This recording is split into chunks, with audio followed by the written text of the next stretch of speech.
You're listening to the Into the Woods podcast with your hosts, Dermot and Michael. Let's get into it. Wonderful chase by Hinshaw. Cox again. I cannot believe it. Daicos nearly runs out of room. He's fouled. Jamie Elliott has won the game of footy for this famous club. Slap for Nick Daicos. He's going to be the hero. The little champ. He's going to kick the winner. Here's the Degoe moment. He unloads. Bang! You need your stars. And Collingwood stars just went and wrenched the cup back.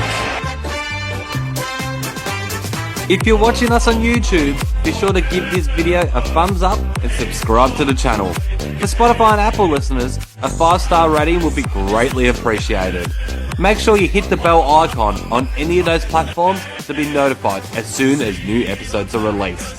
You can find us on X at Into the Woods Pod and on Instagram at Into the Woods Pod 10. Thanks for your ongoing support by helping the podcast grow. Go Pies! Welcome to the Into the Woods podcast, brought to you by mattsprintshop.com.au. I'm your host Dermot, and for the next hour or so, we'll be talking about all things Collingwood. Once again, I'm joined by Michael. How are you, Mick? Good, thank you. Well, we're recording this at exactly 1:30 p.m. on Friday afternoon, about 10-15 minutes after our practice match against the GWS Giants. And we'll be kind of reviewing not so much the game. We lost the game quite easily in the end, not that that should bother anyone, but more individual players and maybe a few of the rule changes and so on. But before we get stuck into that, I've got a few things listed here. Stuff that has happened since the last time we did this podcast. It's actually been 10 days since we recorded, which is quite a big break for us. So we'll run by these stuff. So State of Origin, Mick, it's happened. We got through it. There were, I think, 5 or 6 injuries, which is what you were worried about. Yep. Luckily enough, none to Collingwood players. Nick and Darcy got through it. As an overall spectacle, how did you enjoy the game?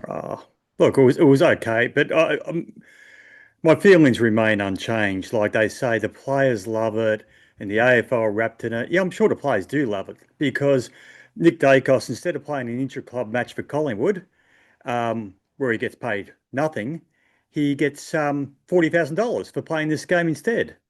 So, yeah, why wouldn't he like it?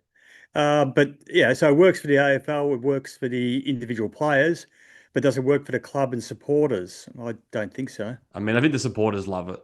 I enjoyed every moment of it. They went in hard. It was an enjoyable game, and WA were a lot better than what we were expecting. Do you reckon Carlton supporters loved it or GWS supporters loved it? Was it just the luck of the supporters? Supporter. Oh, yes, yeah. With Sam Taylor going down with his hamstring. Yeah, I'm sure he's very upset, that one fan. No, I get your point. But... Yeah, but so, yeah, I'm sure, as I said, there's money in it for the players. There's money in it for the AFL. So the players in the AFL are going to talk it up. Yeah. How about the clubs? How about the supporters? I mean, those clubs? I don't like it. I loved it. I really enjoyed watching it. I obviously someone that didn't get to see State of Origin in the 70s, 80s, 90s. I feel like along with the big key forward, are the two things that I've missed out on is in my time watching football, and just watching Nick Bonton-Butters share that midfield with Max Gawn hitting it down to them. Far out. That's just something that I didn't realize how much I wanted to see that until I was actually watching it. That was awesome. And speaking of Nick, how many times, Mick? How many times is he going to get robbed by the morons out there? The morons that don't understand greatness when it's staring at them in the face. I reckon till 3/4 time, it was pretty between him, Bonton-Butters, the three of them. It was pretty even. After the last quarter, Bonton-Butters were a little bit more quiet, and Nick just continued to go in his merry ways. And by the end of it, he was a clear best on ground. Now, before they announced the EJ medal Whitten medalist, I was sitting there. I'm like, I bet they're gonna fuck Nick over here, and they're gonna give it to Bont or they're gonna give it to Butters, despite neither of them really doing anything that last quarter. I fell off my fucking seat when I heard the name Lockie Ash. Lockie Lockie Ash. It was just one of the most bizarre decisions I've seen in my time. Like it was like, yeah, he's been robbed of the Brownlow the last couple of years, especially, but at least he was robbed of the Brownlow with guys like Matt Rao and Paddy Cripps, who are still both great players in their own right. This is like nothing against Lockie Ash. He's a solid player. He was probably lucky to be there. Nothing against Lockie Ash. He just said effing Lockie Ash. Nothing against Lockie. No, fucking Chris Scott and Sam Mitchell, I should say. They're Long language. the two most unlikable coaches in the comp, so I'm not surprised that they're the ones that gave that award to Lockie Ash. But yeah, I didn't realize I was going to get so outraged about something so early in the season. That was unreal. I thought it was a little bit funny in the way Nick gets robbed again. But like a couple of things to begin with, awards are so subjective. I don't care about awards. The only medal I want Nick wearing is a premiership medal. Second thing is, yeah, he probably should have won it, but gee, defenders overall get left out of it a bit when it comes to winning medals. And a defender finally wins a medal for the first time in probably since the '83 Brownlow when Glendinning won it. And he was an attacking defender anyway. Like defenders rarely win individual medals. Oh, you're going to cite one case. He's a halfback flanker. Halfback flankers always win medals. Look at Norm Smith medalists. You got Joe Hannison. You got Luke Hodge twice. You got Andrew McLeod twice. You got all these guys. Like he's not like a key defender, Michael. He's a halfback flanker, picking up 25 disposals and playing on no one. Yeah, you're very angry. But he's a little bit more defensive than some of those running halfbackers you just said. He's a bit more of a defensive type halfbacker, from what I understand. But a lot of people think number of possessions equals who is best on ground. That's not how it should work. It's just not who gets the most kicks wins. It's just not that simple. Michael, having said all that, yeah, I think Daicos is probably best on ground. I think it's a bit like these Eddie Maguire. Eddie Maguire coming out saying, "I'm going to present Nick with my own award for best on ground." Okay, a couple of things there, Eddie. By doing it publicly like you have, and you having your big profile that you do, it's disrespectful to Ash, who won the medal. B, it puts pressure, if you want to call it, maybe Nick doesn't feel it, but it puts the spotlight on Nick that Nick doesn't need. Okay, this is just your normal. It's all about Eddie moment. Okay, Eddie wanted to make it about himself. Okay, neither of those two players benefit by him coming out saying this. All right, just shut your trap, Eddie. I mean, I agree. But you say it's not all about disposals, which is true. But I posted something on X. I rarely post on X these days, but when I feel strongly about something and I've got the evidence to back it up, I will. So I went on to post Nick Daicos, 38 disposals, game high compared to Lockie Ash, 25. Nick Daicos, 1 goal, Lockie Ash, 0. That's probably unfair because Ash is obviously in defence, but still. Nick Daicos, 679 metres gained, game high. Ash, and remember, Ash is a metres gained gun, 498, which is still very good, but Nick got him by nearly 200 metres still. Nick, 13 score involvements, Ash, 7. Nick, 4 goal assist. 4 direct goal assists, which is just elite standards. Like if you've got 2 in a game, that's big, but 4, Ash, 0. Nick, 5 inside 50s, Ash, 0. Nick, 5 tackles, game high, Ash, 0. Yeah, so he beats him on every single stat line. So it's not just disposals and the eye test. The eye test just said it all. Like Nick was absolutely everywhere. He's been robbed. It's an absolute disgrace. Hopefully, I'm trying to look at the good in this. Hopefully, now there's already been such outrage about it, not just from Collingwood fans, but fans in general, which is surprising because you don't normally see people sticking up for a Collingwood player, especially Nick Daicos. I'm now hoping that this gets into umpires' heads a little bit. There's already been enough outrage over the Matt Rao thing and Patrick Cripps, but going into the season, they might just be a little bit more kind to Nick. They have been kind to Nick in the past, I guess, but he has got more Brownlow votes than anyone in the last 3 years. But in terms of maybe he should be the guy that's getting the 40 plus Brownlow votes, not Patrick Cripps. So it's only going to be, I think, a good thing for Nick and his chances to potentially win a Brownlow. But forget about all that aside. We can't talk about Nick Daicos. I couldn't care less. We can't talk about Nick Daicos in regards to today's practice match because he wasn't there. So we just briefly touch on him But a little bit longer now, and so yeah, just one point I want to make about the state of origin before I go on. yeah. Again, I heard Kingsley wasn't happy with the number of minutes that Toby Green was playing, and that's what I also said. People would say, "Oh, what's the difference? They could do an injury in an inter-club match, but with an inter-club match or training, you're controlling that asset. That the player is the asset of the club, and you're controlling that by giving away, allowing that asset to be in the hands of other people. You're relinquishing control of that asset, and they can misuse that asset, which it sounds like GWS believe that the Victorian coaches did in regards to Toby Green, and that's exactly what I'm saying. So you're losing control of your best asset, and I just don't like that. They get paid by the club to be fit and firing when required for the club. So this is all this other stuff. AFL is just state of origin is just nonsense. Yeah, it's just that's fair. But what I was trying to say was we can't talk about Nick today from today's game. Oh, you're building. Sorry, I was building towards. You're building. You do a lot of talking, though, I've got to say. I need to jump in there occasionally. Okay, tell me what have you got on your notes, Mick?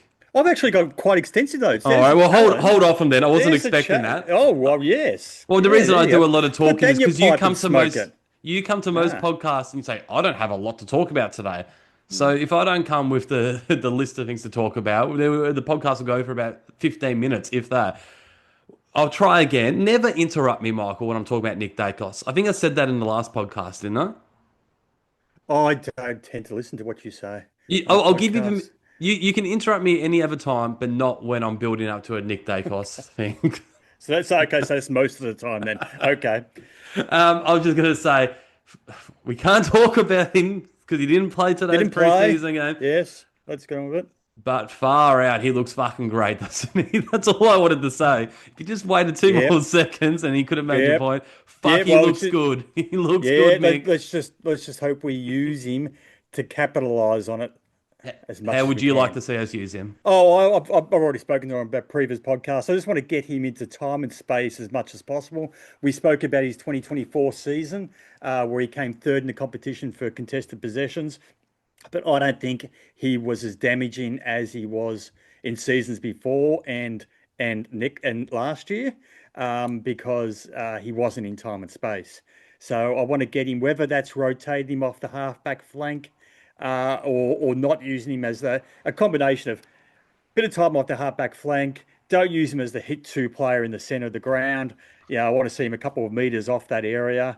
And obviously the opposition's going to try as hard as possible not to have him in time and space. But with his running ability, especially late in games, and his fitness, if we play him in the right position, he's going to find that time and space. I'm not sure if I agree with you. I mean, I want to see him mainly being a midfield, but I want his second role, if there is going to be a second role, to be forward, deep forward, not half-back flank. I want to see him around the goals. I would love to see him up there too, but unfortunately, there's only one of him. So as a second role, what are you talking about? As a secondary role, but no, I still see his secondary role because half-back flank, running up the half-back flank is still so important in the game. Kicking inside forward 50 with him having time and space, that's still so important. I get what you're saying because I'd love to, He said himself that will be probably his second role. He said that yesterday at the Fox Footy launch. Oh, yeah, I'm not saying I'm right and it will happen. I'm just saying that's what I would like to see happen. Well, I'm sure if he played that as a secondary role, he could be a dominant on-baller who kicks 30 goals. He could be our Heaney, our Gordon, our who's the other one up there? Warner. He could be that player. Yes, I know that. But can't have him everywhere. No. Oh, well, this is the thing. Yeah, you're right. He's our best midfielder. He's our best halfback flanker, and I guarantee he would be our best small forward as well. And I think Gary Lyon said it perfectly. He would love to see Nick Daicos as deep in the goal square. Oh yeah, I know he's a little man, but Anyway, we'll talk briefly about his brother as well, only because he wasn't a part of today's practice game as well. So when Nick was off playing State of Origin, We had the intra-club match, and just quietly, why we don't stream that anymore, I don't understand. I just don't get it. Like, it used to be a big event on Collingwood would stream it on their website. It would have commentary. I think that's been going since about 2015, 2016. Last year it didn't happen. I just don't think we had an intra-club at all. This year we did have an intra-club, and we didn't stream it. Then you got minnow clubs like North Melbourne, Melbourne, those sorts, Port Adelaide, they're streaming theirs on the same day. It's like, well, what's going on? We're the biggest club in the land. Why can't we watch it? But that's frustrating. But apparently, and I've seen a few highlights, Josh Daicos playing pure midfield. And keep in mind, Nick wasn't there, of course. So, we want to see the mix when they're all there. But that was encouraging. From the highlights, he looked good as well. Yeah, yeah. Well, that's what we hope for, isn't it? We've seen small sample sizes of him over the years in there, and he's always impressed. Yeah, time to give the reins over to Houston in that position, which I'm sure you're going to talk about Houston. Yes, We'll talk about him later. Spoiler alert: we've got a stocks up, stocks down segment based off the practice match today, and Mick doesn't know who I've got, so we haven't spoken about the game at all, have we? It finished now probably about 20 minutes ago. We haven't talked on the phone or messaged each other about our thoughts on the game, so this is really raw. We may have opposite opinions, but we'll get to that in one moment because there's one more thing I want to touch on before that, and it's Jeremy Howe. Done his calf again, and I called you up as soon as I found out. I said, that's it. I think we put a line through him. I'm not saying he's never going to play again, but in terms of him consistently playing week in, week out, and being a reliable player for us, body wise and health wise, I think he's done. It gets the fact that it happened basically the whole second half of last year, and it's already happened twice in the preseason. He's 35, you're going. Oh well, I was just agreeing with you. I can't see him coming back and playing a 20+ game season for us. He's just it's an old man injury, isn't it? The calf is the old man injury. It's done. And I will touch on something from today's practice match in regards to Jeremy Howe. Is the one main thing I took away from this is everything you and I have been saying this preseason about our key defender depth is true. It is the worst bit of list management I've seen in my time as a Collingwood supporter. The fact that we went out and targeted absolutely no one when we got Billy Frampton as the only mature lockdown defender. We got Darcy Moore, who's our second, but we know he doesn't like playing as a number one key defender, and he's injured anyway. Then you got a 35-year-old Howe with calf problems, and the only backup for those three guys that's probably ready to take the next step, but even he isn't proven, is Reece McGuinness. He's coming off an ACL, and as we saw today, he didn't play because he's not ready. And Cochrane played that role today and doesn't look ready. He got a good height about him, still a bit skinny. He's second year. I'm not writing him off or anything, but he just doesn't look ready. Who was the other one? Jacob Ryan was playing today. He's just not tall enough. I think it's a bit unfair to put him as one of your keys. And Ilary Smith played the second half, and he just looks shit. I'm just going to say, he doesn't look good, though. He just doesn't. Constructive criticism for Ilary. Hopefully he takes that on board. But this is some of the worst list management I've ever seen. It's not a hindsight thing. We've been saying it since our last episode of last year. When our list was finalised, that was the first time we mentioned what is going on here. Well, also, I wrote down contested marks by the Giants in their forward 50, which is the point you go to. But the other thing I wrote down is uncontested marks in their forward 50, which seems to be a breakdown of a little bit of experience back there, a little bit of structure. They seem to be taking quite a few uncontested marks inside forward 50, just chest marks. Yeah, and nobody within a few meters of them. So a little bit of with Moore and Howe out of that side. There's a bit of experience gone. If they're going to continue to be out of the side, that's going to be a concern. But the contested marking was a problem.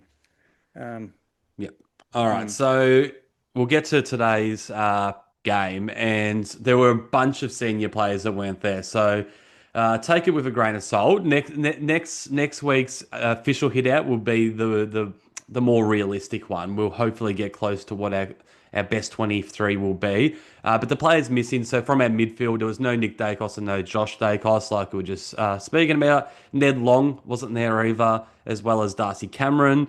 In defence, obviously Moore and Howe, who were both injured, and Reef McGuinness, who's injured, or maybe not injured, but coming back from injury, probably managing his loads a bit. Isaac Quainer wasn't there as well. In the forward line, no Lockie Schultz, no Paddy Lipinski, who's a high half forward wing role, and no Harry Perryman either, who I've put in his own category because I just don't know where he's going to play. Is he going to play midfield? Is he going to play defence?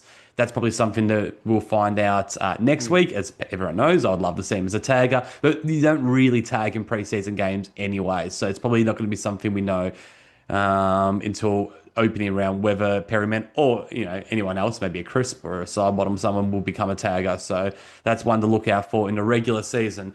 So obviously, I think Tom Mitchell was commentating that game, and I've been a big fan of his podcast for years, Titch, and I've said to you a couple of weeks ago, now that he's retired, watch this space, he'll be one of the most impressive media performers going around. So it's good to see him in the commentary box, and obviously because he's got his Collingwood hat on and he knows a lot about the players and stuff, it was interesting to listen to him. So that was good, but he basically described his team as a side full of the veterans and the kids, and a lot of the guys in sort of their mid-20s, such as Nick and Josh and Lipinski and all that, weren't a part of it. So this is where we'll start the stocks up, stocks down, Mick. Okay. So my stocks up, and we can talk a little bit about these guys. This is someone I went into the game interested to see how he went, and I've walked away a huge fan. And Grubman touched on him in our last panel show, and that is Oscar Steen. He was outstanding, I thought. He had a great leap. He looks to be a fantastic tap ruckman. His ruck craft is just incredible. And I just think that the new rules suit him perfectly. Like, he's not a big-bodied ruck, but like I just said, he's got a good leap on him. I think with the old ruck rules, he might have been caught out a little bit in terms of wrestling and stuff. But I'm not sure if you remember one of the early pods I was talking about, and this is just almost borderline irrelevant now based on our key defensive stocks and the fact of his injuries. That's what we bring as a podcast. Borderline irrelevancy. I was talking about Darcy Moore potentially being a backup ruck because he's got a great leap on him, and then Darcy Cameron doing more of the ruck around the ground. Yep. You got to scrap that now, obviously. But maybe we can go to double ruck setup with Oscar Steen and Darcy Cameron. Although Darcy Cameron has seemed to adjust to the new rules quite well in the State of Origin as well. He's got a pretty good leap on him, which I didn't really know that about Darcy. I didn't think that was one of his strengths as a ruckman, but he looked good in that game. So that could be a really good combination. I know Grubman was talking about how you like to see it in case Cameron went down injured. You wouldn't want to chuck Steen in the deep end without any AFL experience. Well, I think with the getting rid of the sub rule, that's going to allow a lot of clubs to play 100%.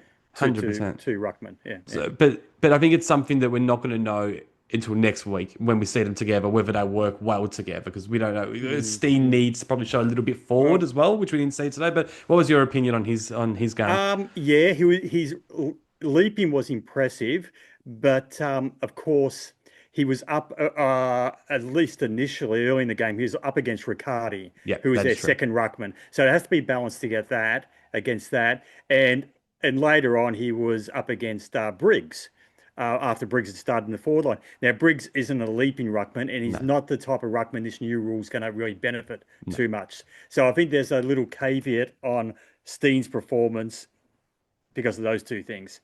I agree with the first point with Riccardi. The second point is there's a lot of ruckmen like Kieran Briggs going around in the AFL. You got your Brody Grundys, your Cherries, those types. They're everywhere. So to say that because he came up against Briggs, I'm not sure if that's a negative, because there's going to be a lot of those ruckmen going around, which is why he is going to maybe be so impressive, because he is different to those guys. I was pretty impressed by him, but I just wanted to put that caveat on it.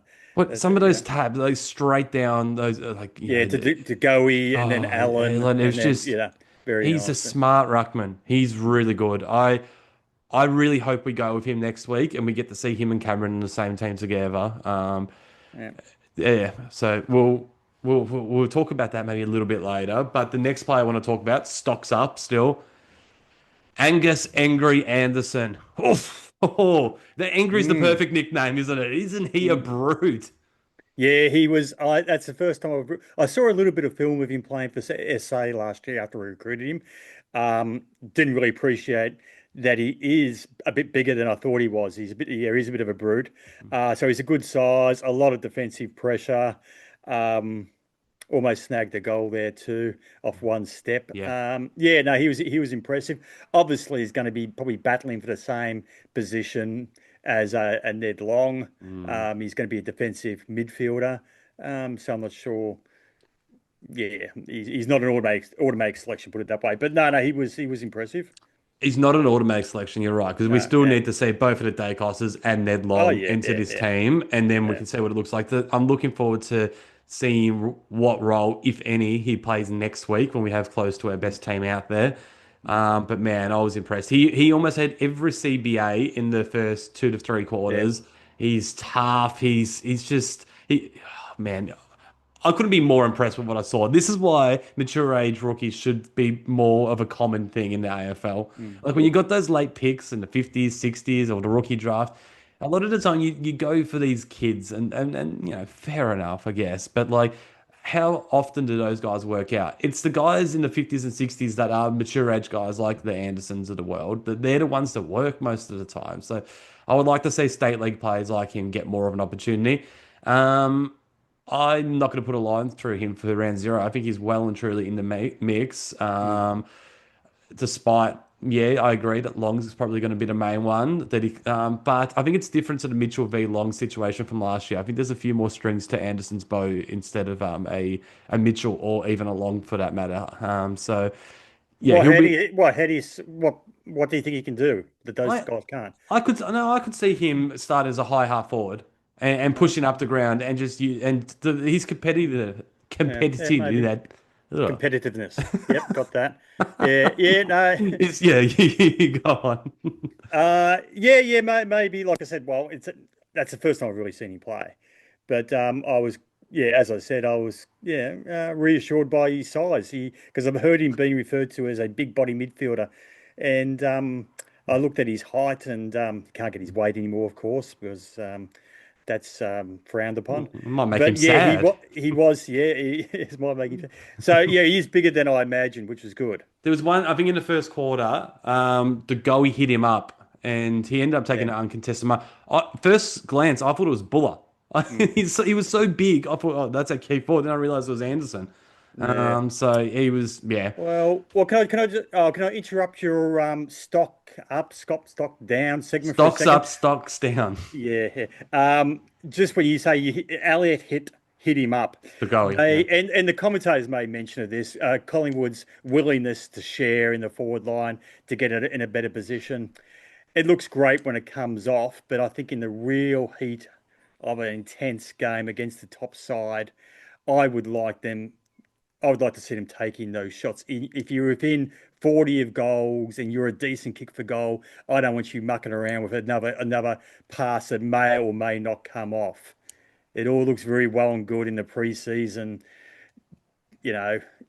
intensity, lack of intensity games. Yeah, I'm not sure I want to see them doing that too much in the full season. I like players having shots. I like players taking responsibility.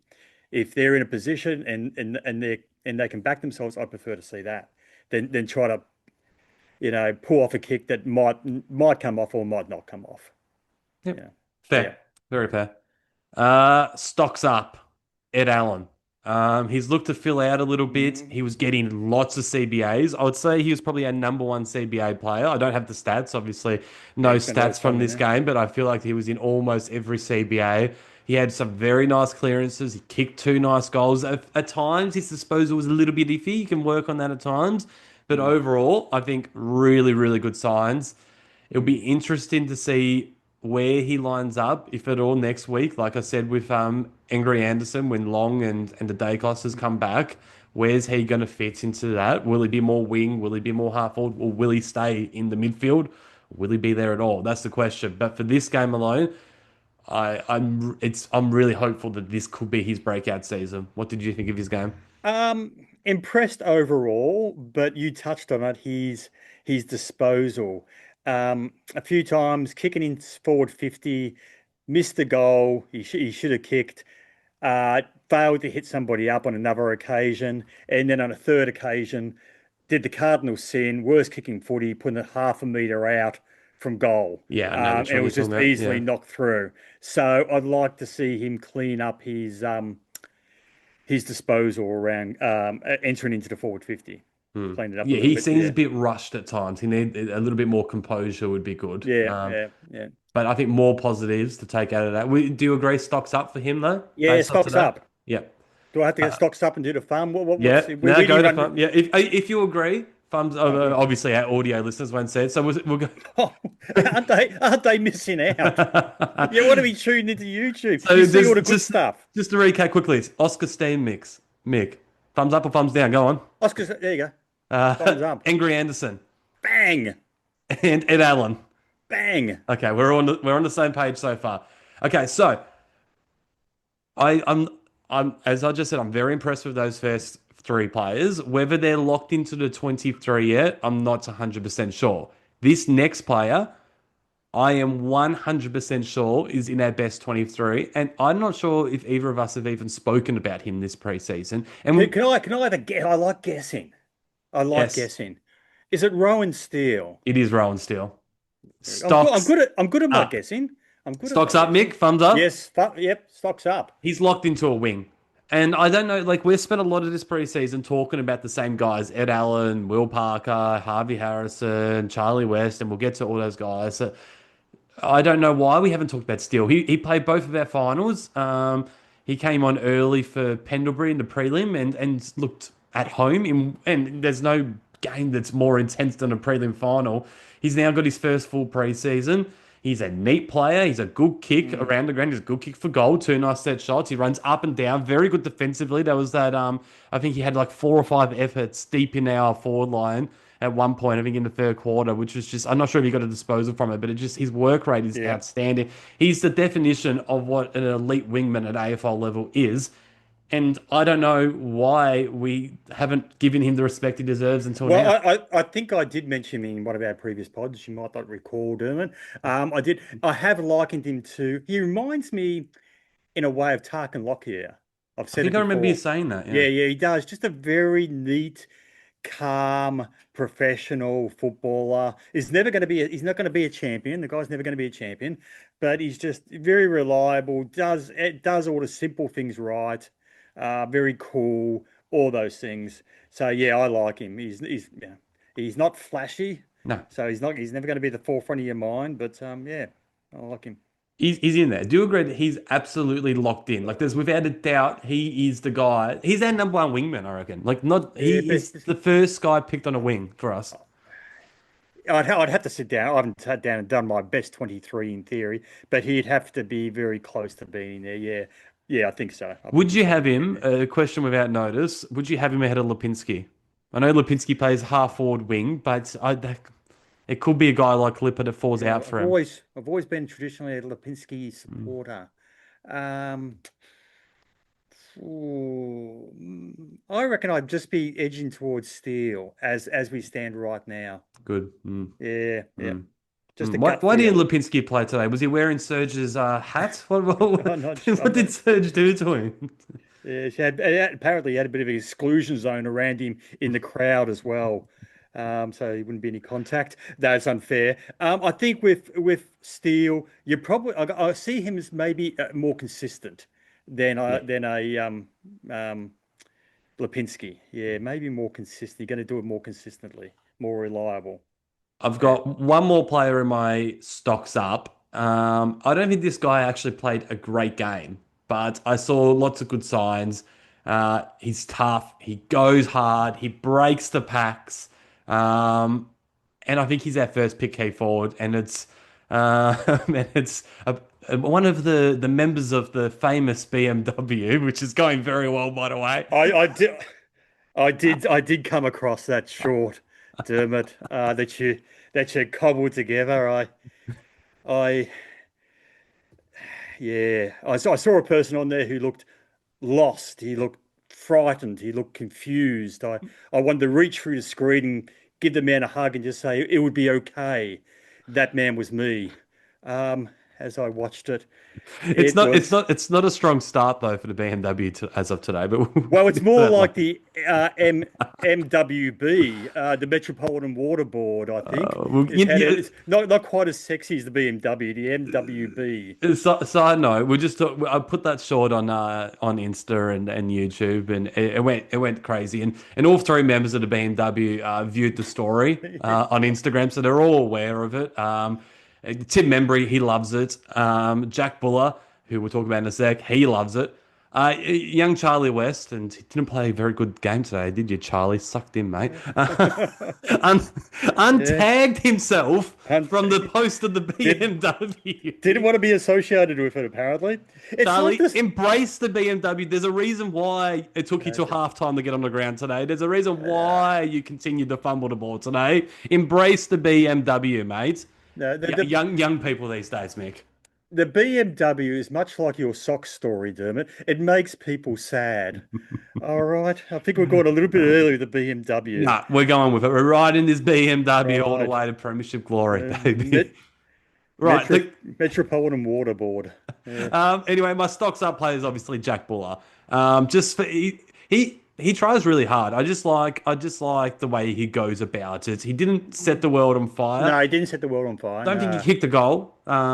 Did he? He may have kicked one. Can't recall. But he had a long shot which he just missed. Not sure if he kicked the goal. I just thought that there were signs just by the way he goes about it. His follow up efforts as well for a big man of good. Not sure about his ruck work. I thought he would be a slightly better ruckman than that. So did I. That caught my eye. I thought when he went to the ruck, I paid particular attention, and didn't impress me as much as I was hoping for. Does that give Oscar Steen even more stocks up that we go with the Steen Cameron combo and break this BMW up and maybe chuck one of those boys back into VFL and only have two of the members?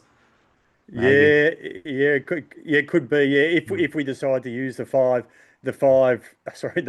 ruckmen, given that we're now got five on the bench, it could put Buller's position under review, but we haven't even started not Buller. No. I was talking more about like a Membry, a West. Oh, right. Type. Fair enough. I suppose we do still need Buller, that I think he's our first pick. I think he's. Actually, I retract that. You're right. We need that height in the forward line. Yeah. Because we aren't particularly tall up there, are we? Really, with Elliott and West and Membry, and then they're not real talls, are they? No. Yeah. So the big question is, Mick, stocks up or stocks down for Jack Buller? Based on today's game? Yeah, this is all just based off today's game. Look, I was a bit disappointed in his game. Just on today's game, I was a little bit disappointed. I'm going thumbs down, but that's not to say that I don't still want him in the side and still hold on to of course, that I've had. But really, if you just say based on today's game, well, it wasn't a good game for him. You can't go thumbs up based on today's game. I look at more. If this was just a regular season match, I would agree.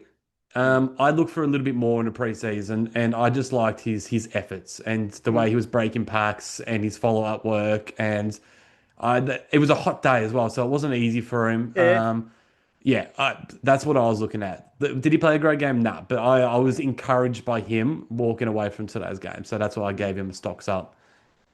All right, stocks down. These guys are all stocks down. We already briefly spoke about these guys, so I just quickly mentioned them. I got Cochrane and Ryan in the same category for stocks down. I just don't think they're two guys that can fill in this Howe role. Agree, stocks down. Agreed. All right, the next one is a guy that we've been hot on for a long time, and I desperately want to see him play next week as well and earn that spot for round 0. But based off today's game, I think it's stocks down for Will Parker. And I saw a lot of Will Parker love on Twitter throughout the quarters. I just thought he was quiet in the first half, and in the second half, he got a little bit more of it. But he was sloppy, which you don't normally see from Parker. I definitely thought it was a stocks down game. And he puts in another game like that next week, and I'm not sure if he's going to be there around 0. What do you reckon, Mick? Stocks down? I went stocks up. Did you really? Okay, explain why you think stocks up. Yeah. he impressed me especially early. I'm not sure of how much game time he ended up having, but I just liked I liked his attack on the ball, and you're right. He didn't have he had that composure that he always has, Does he? but Because it I did thought the opposite. I thought he it didn't have composure today. no, I think he did have composure, but it just didn't translate in terms of ability off the foot. But that's not. I don't think it was because of a lack of composure. He Mm. had the poor disposals. Um, but I liked his attack on the ball. He impressed me in that first half. Not greatly or anything. I'm not saying he's best on ground, No, but well, yeah, I just saw signs I was happy with. I admit I could be completely off with this one because I saw a lot of people to have that same opinion as you floating around Twitter. Yeah, And like with games like this, obviously the camera work is a lot better than previous years actually for these first practice games, but still not amazing. So maybe there's things that I missed. Maybe I got that one wrong, but just from the eye test, obviously we don't have stats to back it up. Overall stats, disposal efficiency, and stuff like that. But so this is all purely an eye test, and from my point of view, I just thought it was stocks down, but I could be wrong. I don't think I'm wrong with this one. Stocks down. I briefly spoke about this guy, a hater of myself and the BMW, and that's Charlie West. tell me, He yeah, he didn't play the first half, which to me shows that he's not in our plans for opening round. It was the McStay, Membry, and Buller combo instead in the first half. Came on for McStay in the second half. Obviously, we were managing McStay's minutes coming back from that injury. And then when he came back on, he took one nice mark, but far out, he was sloppy. He dropped a lot of others, turning it over by foot. And like I said, that's what you get, mate. That's what you get. that's what you, yeah, That's yeah. it. Don't you ever doubt the BMW, Big Charlie. I think the BMW is on blocks, having had their tyres stolen. The wheels are But falling off. the wheels. McStay's hijacked the BMW. That's what he's done. Yeah, he He took a wasn't. couple of. We're just finishing off on Charlie West first. Yeah, didn't look near it today. He wasn't involved. Wasn't the old Jack Dye. He was where the ball ain't. Didn't see a lot of him. Um, McStay though, stealing your thunder. You might be about to talk about No, McStay. I these don't are know. just the young guys. Yeah. Oh yeah, early on, obviously McStay didn't. Yeah, he didn't play all the minutes. He took a few nice marks, didn't he? He was a good target I up thought there. he was good in the first half. Yeah. Yeah, missed the goal. He should have kicked in your McStay style. He's not immune to missing a few sitters. But he presented well. He marked well on occasions. He was moving better. Yeah. Anyway, keep on going. What's next? Stocks down. Another guy that you and I have been very supportive of during this preseason, and like Will Parker, I would love to see this guy get more of an opportunity next week to try and earn that round zero spot. And that's Harvey Harrison. He came into the game. I'm pretty sure he came into the game halfway through the second quarter. He did. Yeah, He did. So start, I was yeah, thinking yeah. maybe he was out there and I just missed him, but I noticed him for the first time halfway through the second, which might be more about managing his minutes coming back from that ACL. But yeah, he just to me didn't get into the game unless I missed things like Will Parker. Not in the big way. He didn't. Nah. No. So obviously, small forward or high half forward, you have your quiet game. So we'll see how he goes next week. But based off this game alone, I think that stocks down for Stocks down. Yeah. Bang down. Yeah, again, Stocks. but I expect him to play a big part this year. Well, I hope he does because I like him. Yeah, I like him a lot too. And I think Bo coming back sooner than first expected might hurt him a bit. And we'll talk about Bo a little bit later. Because the next guy I've got in the stocks down, this is harsh, but I'm basing it of this game alone. And that's Ty Prindable. I thought he had some okay moments. He had a lot of wing time and a few CBAs. I think overall was just a bit quiet, which is fine. First year player. I've just heard a lot of hype about him potentially being in the mix for opening round. I don't see it yet. I think he's way behind Anderson and those types of guys, Ed Allen. And even those guys aren't guaranteed, Exactly. are they? They're not guaranteed. So they're to not me, guaranteed, yeah. the fact that he's that far down the pecking order, I think that's a stocks down. Yep. Agree? Yeah, Stocks down. stocks down. Where's the hand movements, Mick? Where's your phone? The stocks down. There you go. What the fuck was that? Yeah, Right. whatever. Stocks down though. Stocks down. Massive stocks down on this guy, and I'm concerned. I'm not going to lie, I'm concerned about him. This is big year. Can I do another? Can I do another Yes. guest? Yeah. Yeah, how good I am at this. You are Di pretty good. Matteo. Di Matteo. Fuck, you're good. Yeah, Yes. yeah. Harry Demetia. So this is the thing. So the name, obviously, we've never been good with, and I Mate, think you get a senior game, we'll learn your name. Okay, that's the deal. You get a senior game, I'll learn your there's name. always a guy that comments in our videos every time we try and pronounce it, Yeah, and, I'm not and interested he's in how you always pronounce it. like, "This is how." And, anyway, I don't pay I, attention I'm to not. it. I'm not going to waste time learning how to pronounce a guy's name unless he plays senior footy. Well, I noticed the main commentator today was saying Demetia, Uh, but then I'm pretty sure I heard Tom Mitchell, who you think would know, calling Dematia. yeah, who cares? So I'm going to Anyway, back in Tom Mitchell, and I'm going to say it's Dematia. with the way things are going, I don't think we're gonna have to worry about it. And I always in these practice matches really pay attention, especially to the first half, but at the first quarter in particular and the first half. Then they start to trial things around a little bit more after that. And he was a starting wingman with Rowan Steele, and it was just shit house. Very similar to Yeah. the Schmidt. He was just no good, and Well, I'm worried. I think he's below Prindable, and I was just saying that I think he's down to pecking order, and he's even below Prindable. I reckon. yeah. He shouldn't be Well, because he's been around what 3 years now. Like, yeah. I get McRae, Jack McRae, Jack McRae's brother. Finn McRae. Ben McRae vibes about Di Yeah, Matteo. That's the vibes I'm getting. He got no CBAs in a side that didn't have their starting midfield in. no, Yeah, and if we're playing him off a wing or a halfback flank, how many of those guys have we got? How many of those guys of those types have we got? Of lots. Di Matteo, we got lots of them.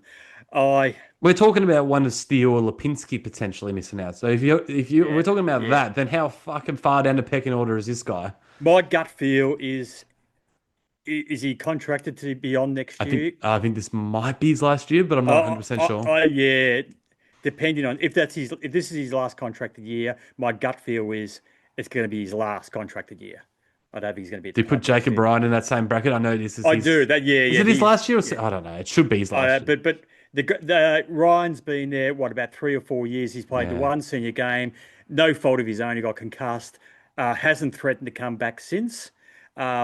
I see this. Yeah, this is his make or break here for both players. This is a make or break, and I sense they're both going to be broke. TJ's the same as well. Where was he today? Is he injured? I don't even know. Like, what's going on?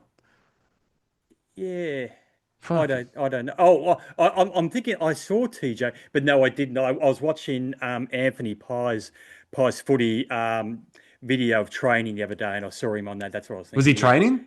He was training. Yeah, he was involved in a little bit of interclub So match. you think he would be bit of interclub fine? play, yeah, Yeah. So yeah, he's yeah. not, He was not playing. even getting a game in this.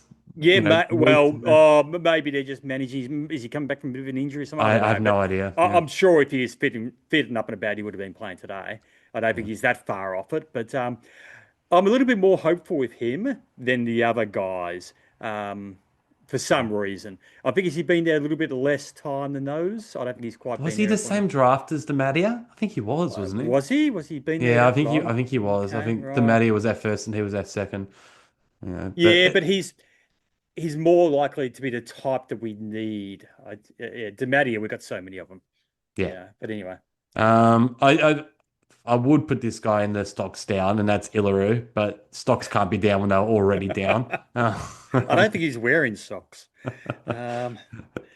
He's not wearing stocks, listen, not socks. What are you talking about? Well, sorry, that's what I said. I don't think he's wearing socks. Yeah. Right.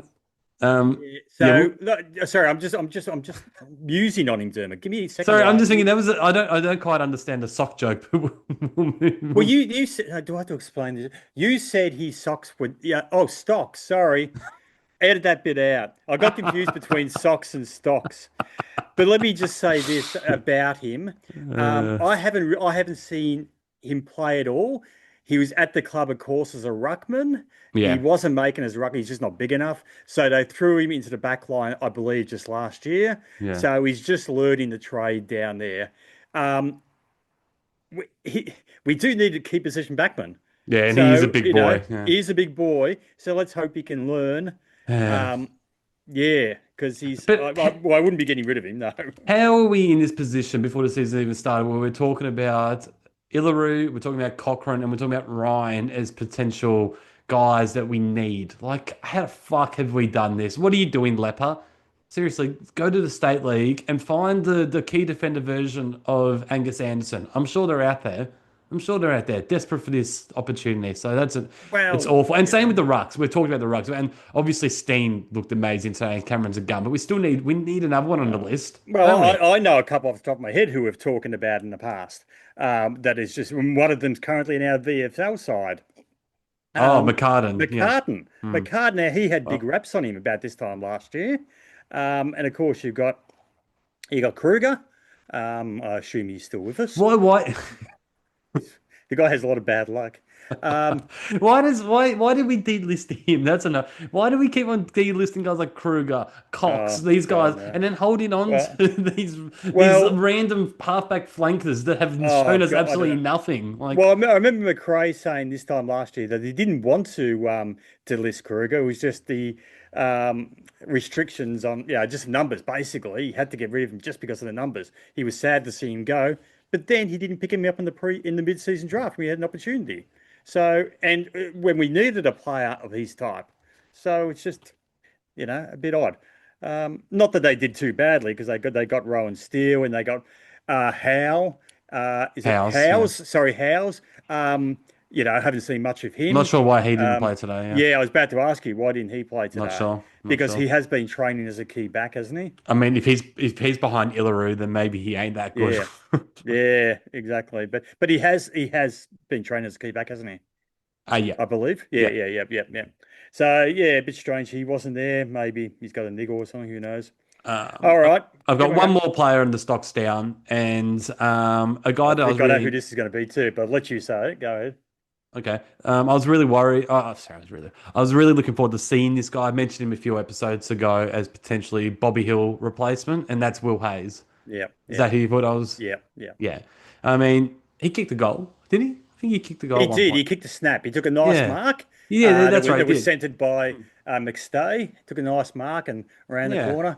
No, Yeah, and again, like Harrison, you small forward. Sometimes you have big days, other days you can't get yeah. near it, and that's fair. He's still a young kid, but yeah, based off today's game alone, there has to be a stocks down. Agree with that, Mick? Yes, based on today's game. Yes. Yeah. All right, let's talk about some of the more senior players today. And this isn't stocks up, stocks down. This is just general chat now, Mick. And how good was it to see Bo McCreary out there in the first half? I don't know what the club were doing. About 2.5 weeks ago, they told us he was 6 weeks away. Now he Yeah, played the intra club last week as well, and he played the first half today and a lot of midfield minutes too. And he Yeah. didn't look like he had lost anything despite having zero preseason. Well, it was your typical Bo McCreary game, wasn't it? Handful of possessions, a bit more than a handful, breaking away from stoppages. Yeah, he always looks good, doesn't he? I'd be interested to know what his fit. Yeah, his fitness still has to be a question mark. Yeah. I'd be interested to see if he could run out a full game at the moment. Given he's missed most of the preseason, he'd be struggling. Because we both said you wouldn't see him as a regular midfielder in the first half of the season. But Well, weren't we wrong? 1 week later. well, you can't take it off this game. What he played And well, I think it shows. half a practice game. Yeah, but he played midfield minutes in it, so I think that shows Yeah, he that, did. that he's obviously going to be in the mix to pinch in midfield again. Otherwise, they wouldn't be doing it. Pinch hit in the midfield, yeah, but we spoke about it regular earlier on being sorry, a regular Yeah, one yeah, of yeah. one of our primary midfielders. My bad. Yeah, I agree. Yes. Yeah, I It don't was like just that good to see him expression. back. It means he'll be there. I put a line through him for opening round, but he will be there now. I've Yeah, got you'd no doubt reckon. about that, Yeah. unless any setback from here. But he might be a guy that gets low time on ground to begin the start of the season, especially with the five on the bench now. You might see a few more guys have 50% time on ground. Now they can spread it around a little bit more without the sub being there. We've already briefly touched on this. BMW has crashed. That's in my notes. Yeah, not good start for the BMW, but it was good signs for Dan McStay. We've already touched on him, but maybe we were too quick to write him off. He did have a lot of injury problems last year.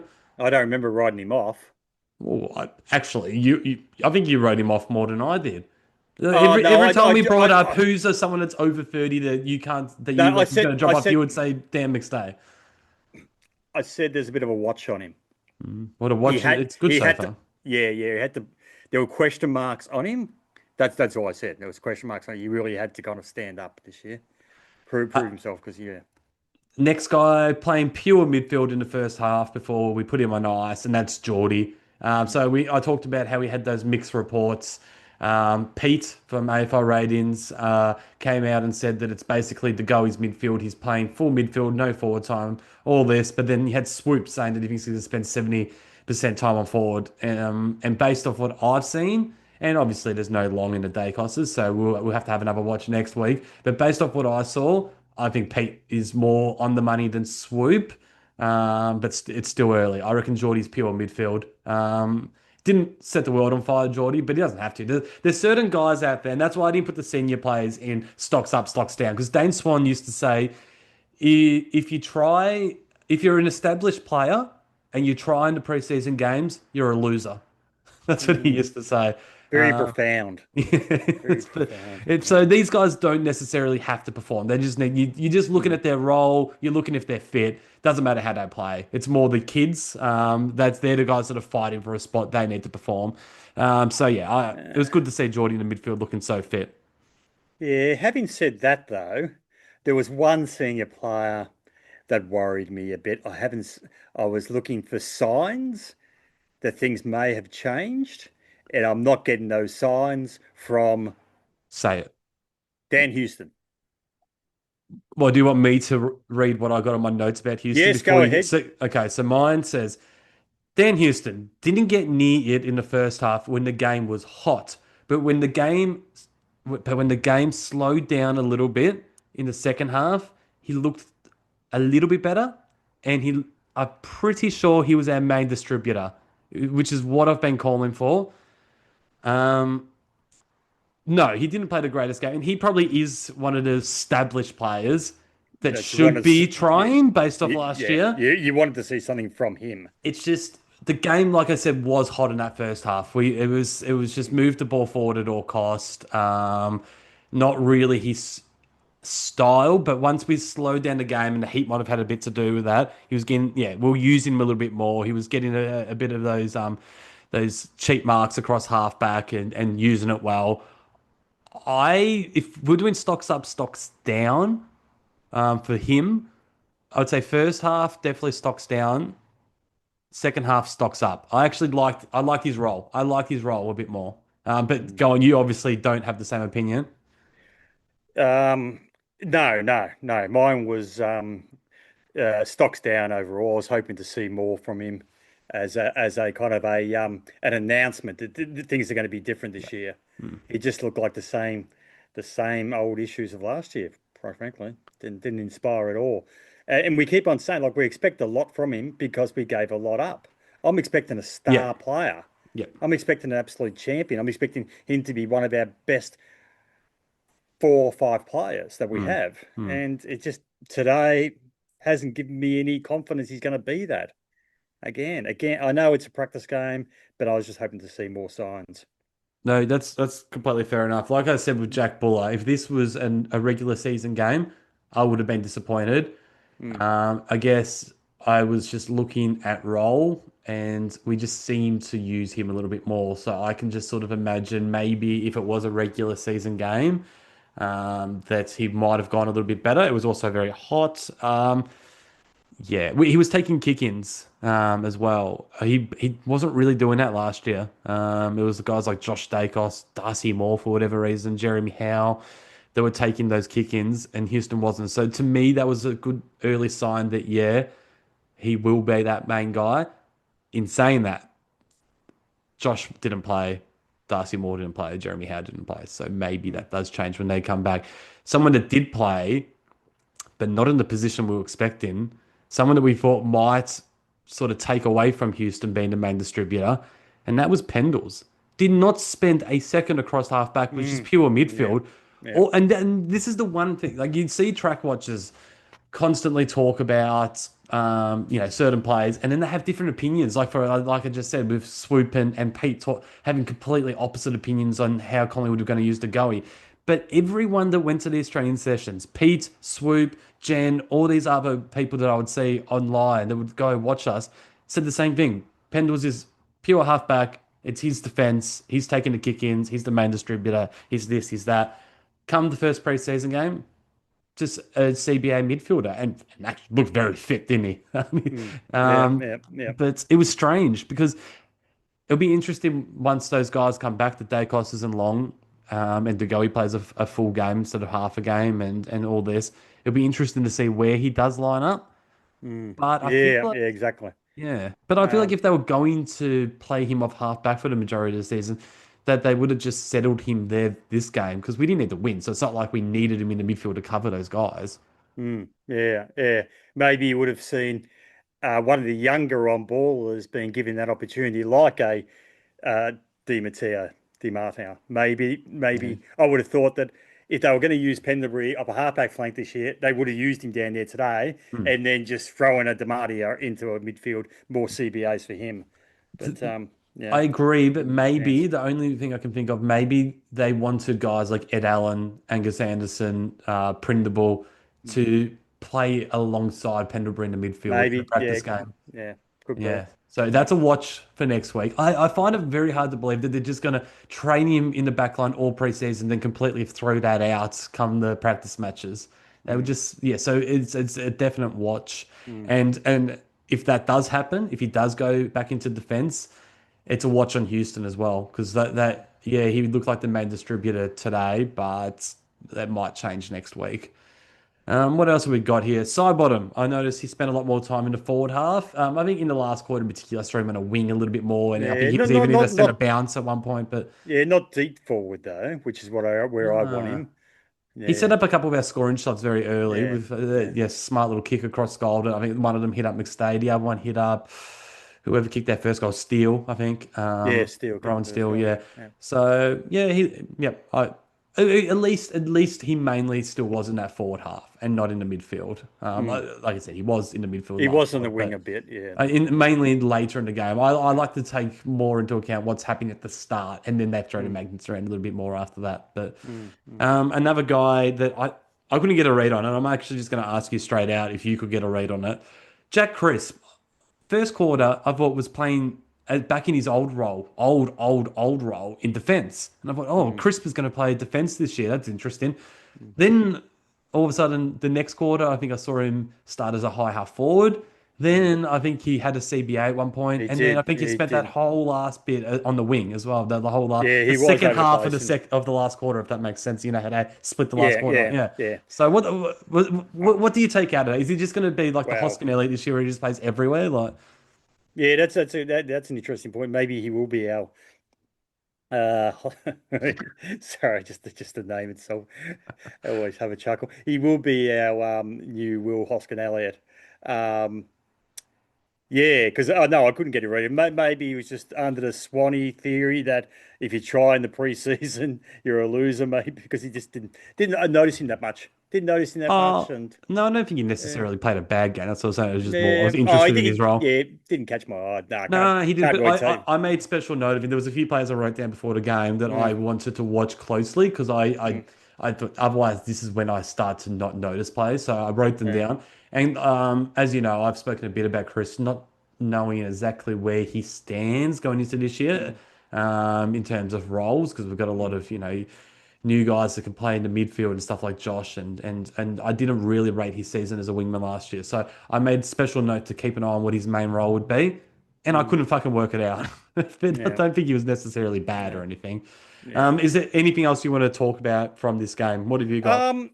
I was impressed by Elliott, especially in the first half. I don't think he played much in the second half. Did he? Was he out there in the second half? No, he was. He was there quite late. He was out there for a bit. Yeah, especially in the first half. I just saw a guy who just looked like he was very confident at the very top of his game. He looked fit. I think he's in for another big year, assuming his body can continue to stand up. So he just impressed me with his smarts down there and his use of the ball. Yeah. He looked good. And he should have another good. Wherever he kicks another 60 goals, it'll be, who knows? But I think he's going to be good for us down there again. He's in the same category as Jack Gunston. He's just like mid-30s, just out of nowhere, just like career best form. He should have been line up alongside Jack Gunston for Victoria just quietly. That's an absolute joke that he wasn't there. But Yeah, well, he's got especially Dangerfield getting picked as a forward ahead of him. Like, don't tell me that yeah, isn't a Chris Scott bias right there. That's just absolute crap. But yeah. Well, the less Collingwood players in that side, the better. Anyway. what else you got? Anything else? No, not for that game. Uh, No. did you notice the last touch out of bounds rule that often? I don't think it made a huge It's difference. it's funny because I didn't notice it until it was a very late in the game. It was off a Collingwood player. I can't remember. Oh, that's right. Yeah. Um, I think it works okay. It does, doesn't it? I'm It surprised. Yeah, because it's between the arcs. It's not Yeah, it's inside just 50. Yeah. just between the arcs. It's just the last possession, which I like the idea has to be a possession, not just a Yeah. fumble over the line. Yeah, I think it works pretty well. I barely noticed it in the State of Origin game either. There was Yeah. one time I did notice it, and I remember a WA player kicked the ball. It bounced off Zach Butter's boot, dribbled out of bounds, and it was called, obviously, last disposal because Yeah. technically that's a disposal. I'm not sure if I'd like that, to be honest. But that's really no different to the rule that's been in here forever and a day, which is, players handballing into their opponent's shit and going out of bounds in the full. Same as Yeah, that. that's true. Yeah, That's true. that's Yeah. always been the game. Just quietly. I know we've already talked about the State of Origin game, but just I could get used to seeing Nick Daicos and Zach Butters in the midfield together. Well, I've been screaming for it for a long time. I think that would allow us to compete with the Queensland sides. I reckon if we got Butters, we could be back up there. Like we're going to talk about our predictions in the next couple pods, I think. But spoiler alert. Don't you hate that expression? I have us just inside or just outside the 8 this year. But I think at the end of the year, if we load up on a player such as Zach Butters, we can be back at the very pointy end again by the following year. But Butters and Daicos in the same Butters and the two Daicoses, that'd be huge in midfield. I know you're not a fan, but if we miss out on Zach Butters, I'm happy to get Ben King. If and this is what I said this to you on the phone the other day, actually, it's because he looked bloody great in that Vic's team as well. Like, imagine if we could get King and Butters. I think that's going to be nearly impossible, No. but one can dream. But the way I look at it, we've got a whole season until then. So if the BMW and Dan McStay just completely fall apart and they're no good, and we desperately need that key forward, then I'm all in to get Ben King. If it doesn't work out with Butters, I still got Butters number one. But if Charlie West breaks out and he shows good signs, Jack Buller surprises and he becomes a decent player, then honestly, I'm not sure if we need to spend the money on King. So to me, whether we should target Ben King or not really just depends on what happens this season. I know that's very much fence sitting, but that's how I see it. No, I'm not sitting on the fence. I don't want Ben King for a few. I think I've articulated them before. I just think if you load up in your midfield, they can make any forward line look good. If the ball comes in regularly and well, being a forward is pretty easy under those circumstances. So you don't need to pay. You don't pay your full forward, your full back, or your ruckman big money in my book. I saw him play in the finals last year.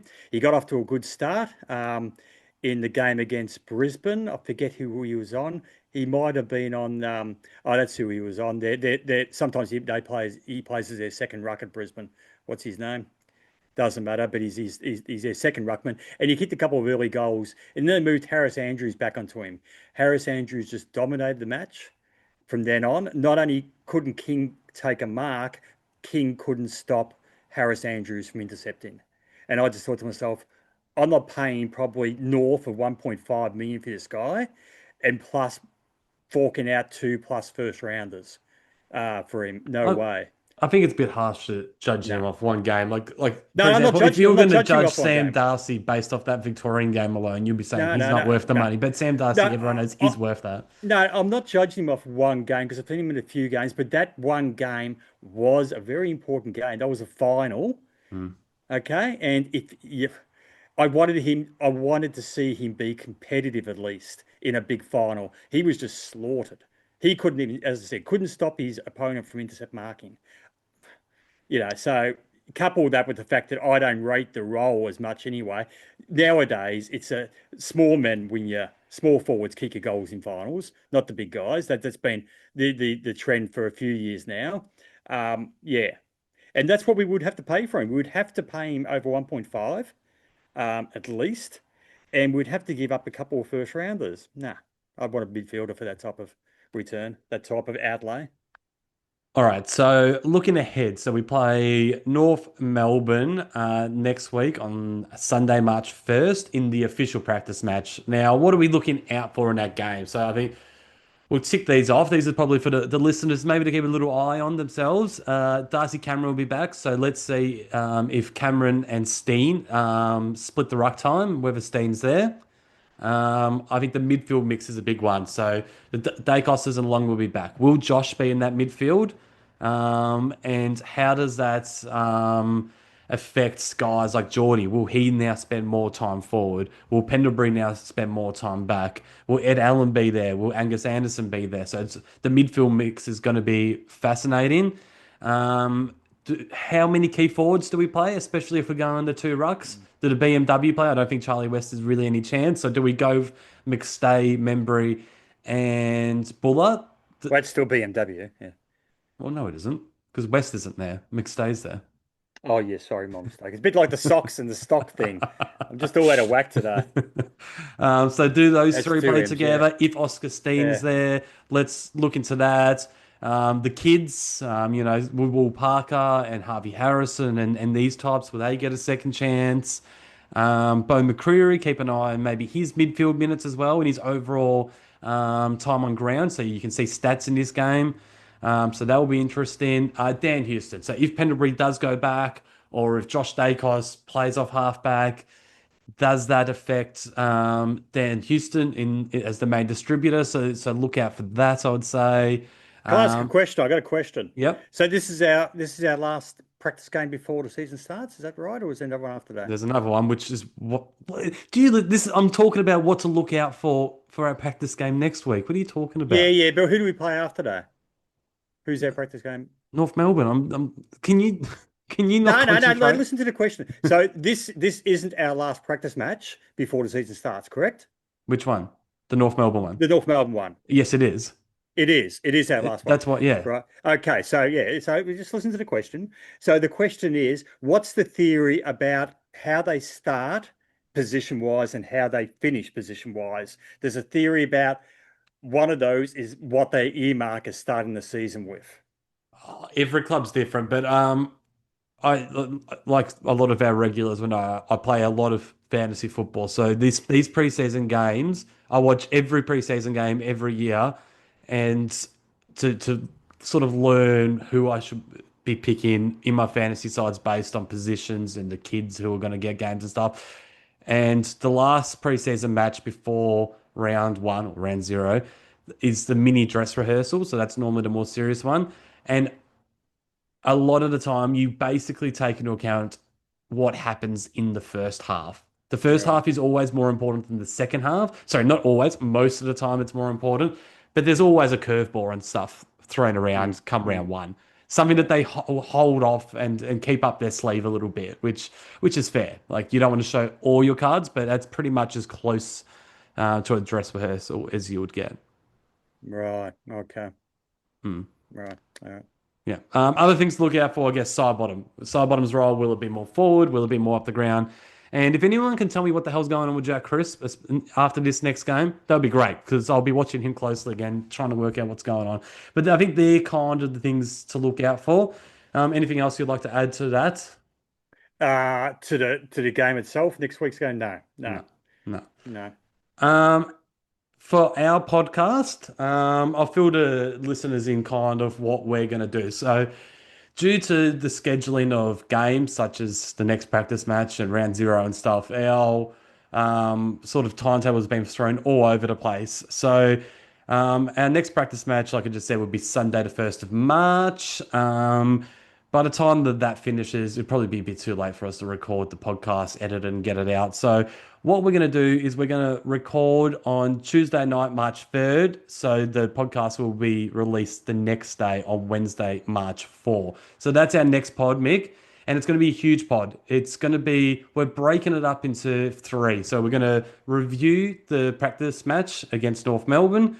Then we're going to have a season preview in the second part of the show. And then we're going to do a bit of a preview of opening round against St Kilda. So it might be a long pod, but it'll be a good one. What are you giggling about? Oh, I was going to say, it's good you consulted with me about this, but did I half remember? I vaguely remember you saying something. You did speak to me about this in advance, did you? Didn't you? Last night. Okay, I vaguely remember. I told you to write it down. When you talked about the preview, I thought, or maybe you had said something to me.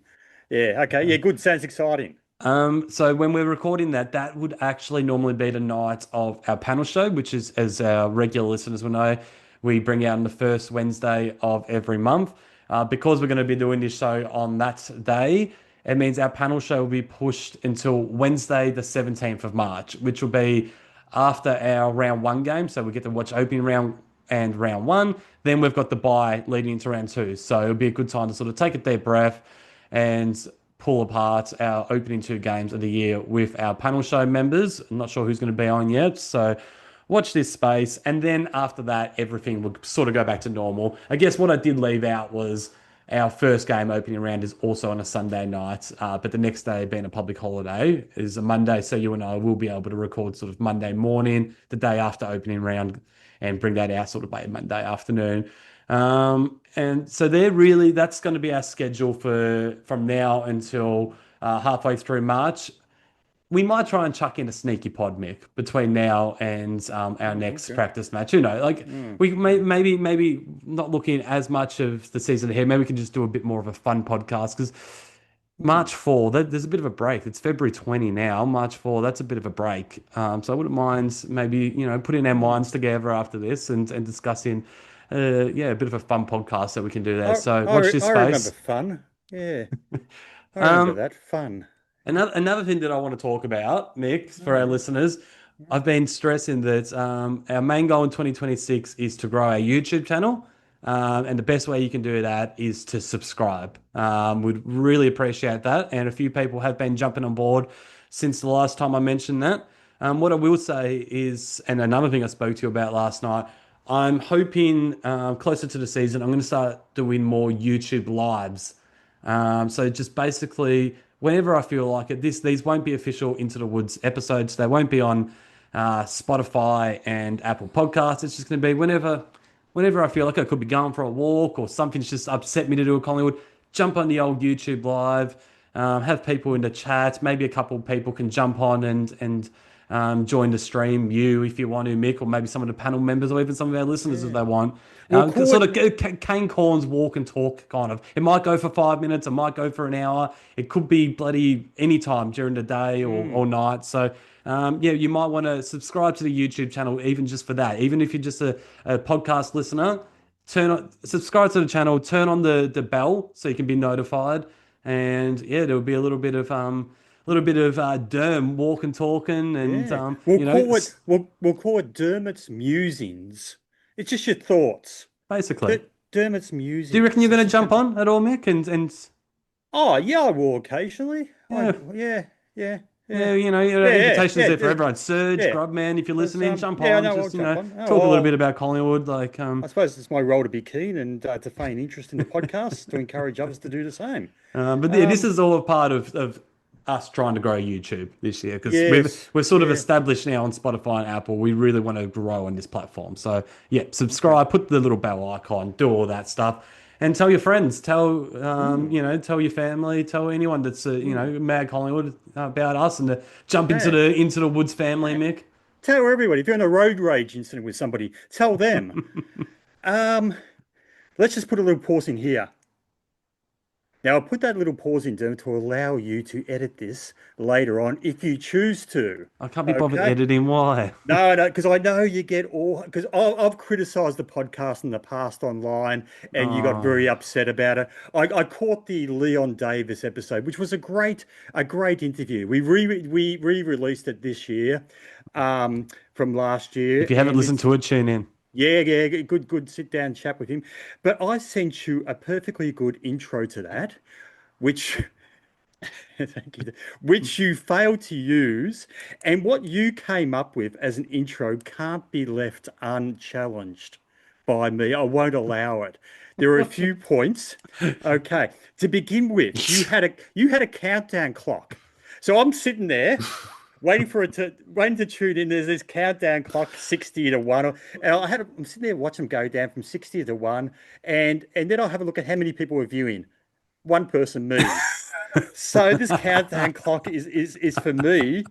And then Dermot declares it as the premiere of this interview. Now, I'm not sure if you're across the meaning of the word premiere, Dermot. You can't premiere something that's already been premiered. It's just what YouTube say. It's nothing to do with me. It's nothing to do with me. Okay. It's just YouTube. You're at pains to say that how proud we both were of this interview. Don't ever talk on my behalf. All I did was read out questions I'd written in advance. It's not something I puff my chest out about when I go walking around the streets of Sandy Bay, how proud I am of this interview I conducted with Leon Davis. And I've spoken, just lastly, this is all from a 2-minute intro, mind you. There was nothing about your intro that I liked. I've spoken to you before about tautologies. Don't make me speak to you again. You cannot rewind back. You just rewind. Okay, enough. Don't know what to say. I thought it was quite What good. was wrong with my intro? Perfectly good intro. It was awful.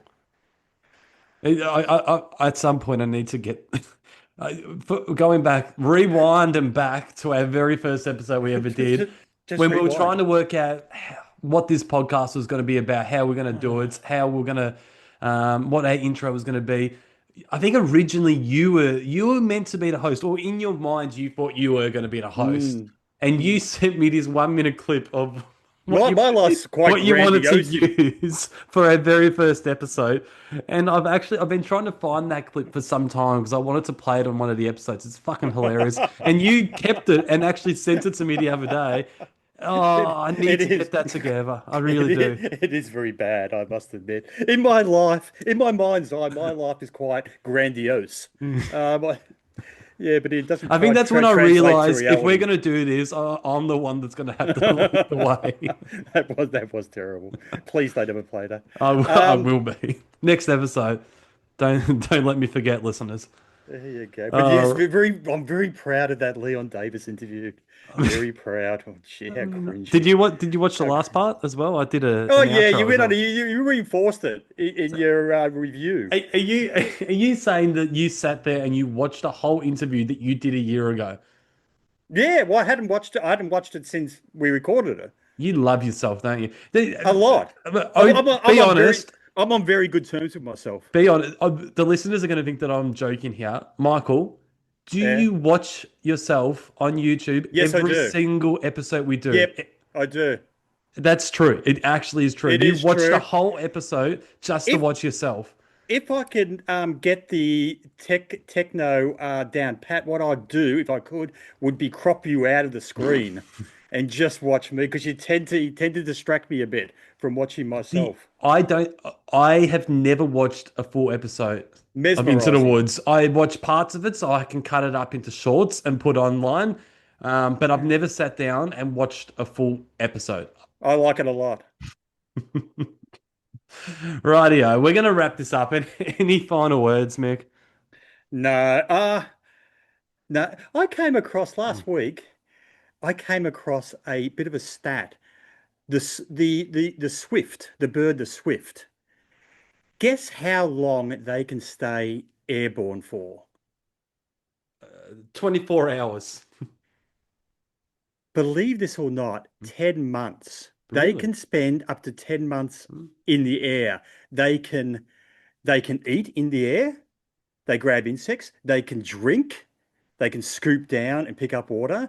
They can mate in the air, apparently. That's for our sealed section of the podcast. And they can even sleep in the air. They have the ability to shut down up half of their brain and continue on autopilot. They can fly for 10 months at a time. How incredible is that? All right. Thanks for listening. We look forward to doing it again next time. See ya.